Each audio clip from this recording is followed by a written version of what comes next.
তো গাইস দেখো আমাদের এই স্ট্রবেরি গাছে এই যে একটা স্ট্রবেরি হয়েছে, এই যে দেখতেই পাচ্ছ, এই যে দেখো পেকে গিয়েছে।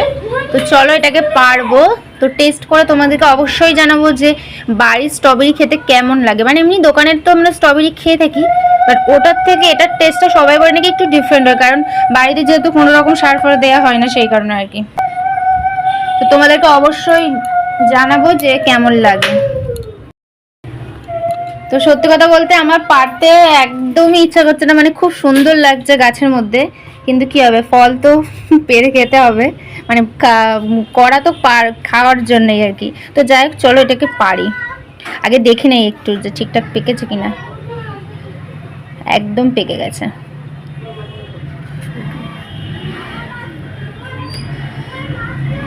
এই দেখো, মানে আমার একদমই সত্যি কথা বলতে পারতে ইচ্ছা করছিল না, তাও কিন্তু পারলাম। এবার এটা কেটে টেস্ট করে অবশ্যই তোমাদেরকে জানাচ্ছি। বলতে পারছিস? দাঁড়া না, তাহলে ধরে তো।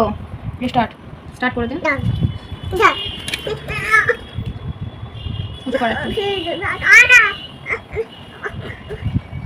দাঁড়া,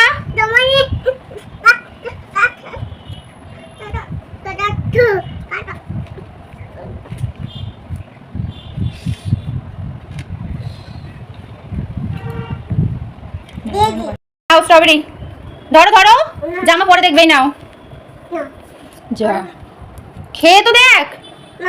পাগল নাকি রে, স্ট্রবেরি।